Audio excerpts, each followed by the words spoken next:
अब देखिए नेक्स्ट जो है वो फिर से आरएलसी सर्किट है। अब आप आरएलसी सर्किट में दो कंडीशंस देख चुके हो, इंडक्टिव नेचर का सर्किट और कैपेसिटिव नेचर का सर्किट। और वो कब होता है? जब एक्सएल ज़्यादा दिया होता है एक्सी से, और जब एक्सएल कम दिया होता है एक्सी से तो कैपेसिटिव।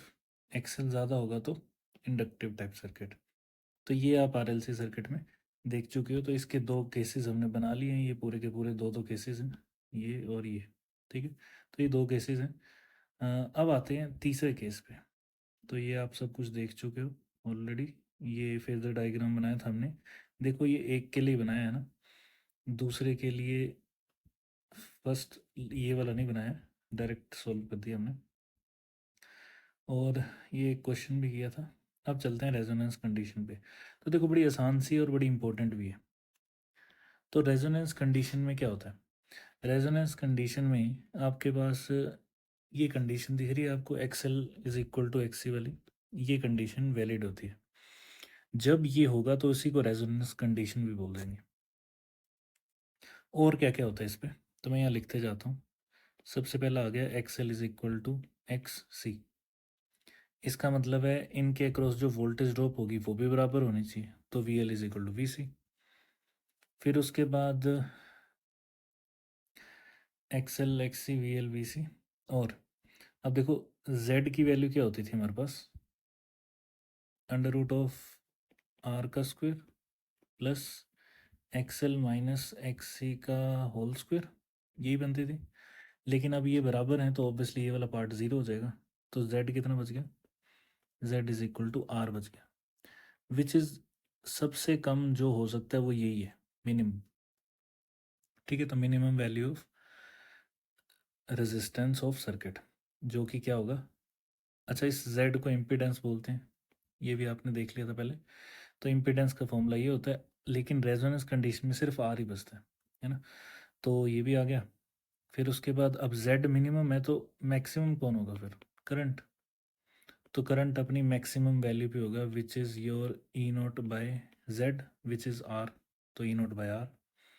तो इसका ग्राफ हम बाद में बना के देखते हैं, और भी चीज़ें देख लेते हैं क्या क्या आएंगी। अब यहाँ से सीधा जंप कर लेते हैं यहाँ पे। तो देखो कंडीशन बनी थी X L is equal to X C. तो अच्छा, इसमें से एक भी चीज़ वैलिड होगी तो ये रेजोनेंस सर्किट कंडीशन बन जाएगी। ठीक है, कोई भी एक चीज़ वैलिड होगी तो। अब चलते हैं थोड़ा सा आगे। क्योंकि X L is equal to X C है, इसका मतलब है कि आप यहाँ लिख सकते हो, फॉर्मूले में पुट कर दो, omega L is equal to 1/ओमेगा सी। ठीक है, ओमेगा का स्क्वायर इज इक्वल टू 1/अंडर रूट, सॉरी 1/एल सी। स्क्वायर इधर आ जाएगा तो अंडर रूट आ जाएगा। तो ओमेगा स्क्वायर का स्क्वायर इधर ले आते हैं, 1/√ऑफ एल सी बन जाएगा। तो एक कंडीशन तो ये है, मान लो आपसे एल सी के डायमेंशन फॉर्मूले पूछ लिए तो आप यहाँ से बना सकते हो। देखो ओमेगा एल सी का अंडर रूट क्या आ जाएगा, 1/ओमेगा। और ओमेगा क्या, स्क्वायर को वापस ले आते, या फिर आप क्या करो कि इस कंडीशन से बना लो। ये देखो ये वाली, L C is equal to 1/ओमेगा का स्क्वायर। अब आपको पता है ओमेगा तो फ्रीक्वेंसी ही है एक टाइप की। तो फ्रीक्वेंसी की कंडीशन क्या बनती है, मतलब डायमेंशन फॉर्मूले, टाइम इनवर्स होता है तो टाइम इनवर्स स्क्वायर आ जाएगा 1/, तो ये बन जाएगा टी का स्क्वायर। तो अगर आपको कोई एलसी के डायमेंशन फॉर्मूले पूछते हैं तो ये आ गया। ठीक है, अब एक स्टेप और चलते हैं। ये वैसे ही बीच में आ गया था तो मैंने बता दिया आपको। उसके बाद आएगा ओमेगा की वैल्यू पुट कर देते हैं हम, 2πf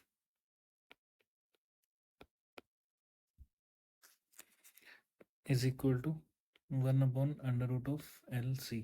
तो देखो यहाँ से एक फॉर्मूला बन जाएगा, which is frequency, which is resonating frequency. ये भी आर है, ये सारे आर ही चलेंगे ना, रेजोनेटिंग फ्रीक्वेंसी की बात हो रही है। 1/2π√ऑफ एल सी। तो ये आ गई फ्रीक्वेंसी, और आपको इसकी यूनिट पता है हर्ट्स होते हैं, तो यहाँ हर्ट्स भी आ जाएगा। This is your resonating frequency. तो ये बन गई रेजोनेंस की कंडीशन। ठीक है, अब इसका ग्राफ भी चेक कर लेते हैं। तो देखो ग्राफ में क्या होता है, ग्राफ में आपके पास, अच्छा, रेजोनेंस कंडीशन सिर्फ तभी आएगी जब ये आरएलसी सर्किट होगा, सीरीज वाला, है ना। क्योंकि अगर बिना आर और एल के हैं, सॉरी, बिना एल या सी के है, तो फिर रेजोनेंस कंडीशन का कोई काम होगा नहीं वहाँ पे ना, फिर वो नॉर्मल सर्किट बन जाएंगे। चलो नॉर्मल की बात बाद में करते हैं, उससे पहले एक बार ग्राफ भी देख ही लेते हैं। तो मैं यहाँ ग्राफ बना देता हूँ एक बार। तो लेट सपोज ये हम बना रहे हैं जेड का, येलो वाला नहीं, जेड और करंट का बना रहे हैं वर्सेस फ्रीक्वेंसी के साथ। जो वाइट वाला है वो मैं जेड के लिए शो कर देता हूँ, और जो ग्रीन वाला है वो करंट के लिए। अब आपको ये तो पता लग गया है कि ओमेगा आर आने पर, मतलब रेजोनेटिंग फ्रीक्वेंसी जो होगी, रेजोनेंस फ्रीक्वेंसी पे क्या होगा, रेजोनेंस फ्रीक्वेंसी पे ये जेड मिनिमम होने वाला है। तो मान लो जेड यहाँ कहीं आ रहा है, तो मैं बना देता हूँ यहाँ पे, ये ग्राफ बन जाएगा ऐसे। तो लेट सपोज ऐसे बन गया। ऐसे ही ये ग्राफ थोड़ा सा कर्व्ड होके इस तरफ भी बन जाएगा। इसको थोड़ा सा नीचे कर सकते हैं हम, और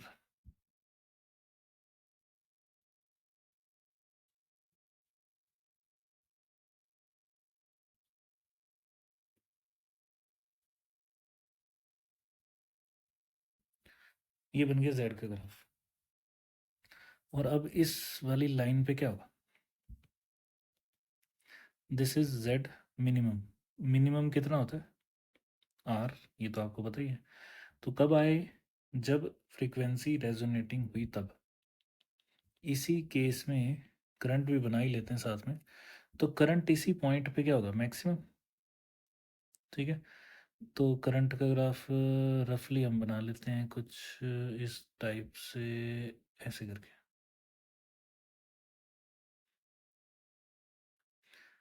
ये बन गया आपका करंट का ग्राफ। अब देखो इस टाइम पे करंट मैक्सिमम है, ये आ गया आपका मैक्सिमम करंट। अब ये जो करंट होगा यहाँ पे वो होगा मैक्सिमम, मतलब ई नोट बाय आर, जितना हो सकता है। ऑब्वियसली जेड मिनिमम है तो करंट मैक्सिमम ही होगा, ठीक है। ये बन गया। अब इसमें एक चीज़ और चेक करने वाली है, तो मैं इसको बना देता हूँ दोबारा से।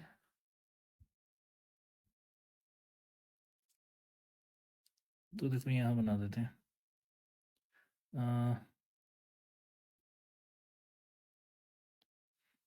ये बन गया आपका फिर से ग्राफ। तो मैं करंट का अभी हटा देता हूँ, करंट की ज़रूरत नहीं है। बस मेरे को ऐसे ही दिखाना है कि सर्किट कहाँ से कैसा क्वेश्चन पूछा होता है, ठीक है। तो देखो एक क्वेश्चन ऐसा पूछा होता है कि बताओ इंडक्टिव सर्किट कब होगा, या इंडक्टिव टाइप सर्किट कब होगा नेचर में, और कैपेसिटिव टाइप कब होगा, ठीक है। अब आपको एक चीज़ तो पता लग गई है, वो क्या है, वो ये है कि रेजोनेंट कंडीशन पे, मतलब इस कंडीशन पे XL is equal to X C है, ठीक है। अब आपको चेक करना है कि इसके आगे और पीछे क्या होगा, मतलब ओमेगा आर के बाद का सर्किट कैसा होगा और ओमेगा आर के पहले का सर्किट कैसा होगा, ये पता करना है। तो वो पता करने के लिए आपको इमेजिन करना पड़ेगा, मतलब सपोज करना पड़ेगा कि ए दो ओमेगा है हमारे पास, एक ओमेगा है लेस देन ओमेगा आर। तो मैं मिनिमम जितना ले सकता हूँ उतना ले लेता हूँ, omega is equal to zero, ठीक है। तो जो चीज़ ज़ीरो हो जाएगी इसकी वजह से, ओमेगा ज़ीरो होने पे क्या ज़ीरो होता है, अगर आपको याद हो तो ओमेगा ज़ीरो होने पे एक्स एल क्या हो जाता है, ज़ीरो, क्योंकि उसका फॉर्मूला होता है ओमेगा एल। लेकिन एक्स सी क्या हो जाता है, वो हो जाता है इन्फिनाइट, मतलब मैक्सिमम जितना हो सकता है, ठीक है। ये आ गई एक कंडीशन। दूसरी है omega greater than omega R, मतलब फ्रीक्वेंसी अगर हम यूज़ कर रहे हैं एसी में, वो रेजोनेंस से ज़्यादा है, तो मैं ज़्यादा से ज़्यादा कितनी मान सकता हूँ, ओमेगा को इन्फिनाइट मान लेता हूँ, ठीक है। इन्फिनाइट आने पे एक्स एल क्या होता है, इन्फिनाइट, और एक्स सी क्या होता था, ज़ीरो। ये हम पहले डिस्कस कर चुके हैं, अदरवाइज आप फॉर्मूला पुट कर सकते हो। इसका मतलब ये हुआ कि जब कंडीशन या फ्रीक्वेंसी जो है वो किससे ज़्यादा होगी, ओमेगा आर से ज़्यादा होगी, मतलब ये वाला केस, राइट साइड वाला, ओमेगा आर के। तो कौन एग्जिस्ट कर रहा है, जिसका रेजिस्टेंस एग्जिस्ट कर रहा है, सिंपल याद रखने के लिए। तो ओमेगा एल मतलब एक्सएल। तो इसका मतलब ओमेगा आर के बाद का जो सर्किट है वो होगा इंडक्टिव टाइप। तो इसका मतलब यहाँ पे कौन ज़्यादा होगा, एक्सएल ज़्यादा होगा, एक्सी कम होगा, या हो सकता है हो ही ना, लेकिन एक्सएल ज़रूर हो। ठीक है, तो ये हो गया इंडक्टिव टाइप। तो यही सेम क्वेश्चन भी होता है आपका, इंडक्टिव टाइप सर्किट, और लेफ्ट साइड वाला क्या होगा, एक्सी ज़्यादा होगा, एक्सएल कम होगा, जो कि आपको यहाँ दिख रहा है एक्सी इन्फानाइट है। तो जितनी ओमेगा कम करते जाओगे उतना एक्सी इंक्रीज करता जाएगा, इसकी वजह से ये वाला नेचर होगा कैपेसिटिव टाइप, कैपेसिटिव। तो ये आगे कैपेसिटिव टाइप। अब आपको ये याद रखना इंपॉर्टेंट है, क्वेश्चन पूछा जाता है इससे। रेजोनेंस कंडीशन पूरी ही इंपॉर्टेंट है, ओमेगा आर, फ्रीक्वेंसी, ये सब पूछा जाएगा आपसे। ठीक है, तो इसको बोलते हैं रेजोनेंस कंडीशन। चलो इसी के साथ एक क्वेश्चन भी बता ही देता हूँ, किस किस टाइप के आते हैं। आते तो चलो बड़े सारे टाइप के, बट उसमें से एक जो ज़्यादा यूजेबल है वो बता देता हूँ, ज़्यादा बार पूछते हैं वो।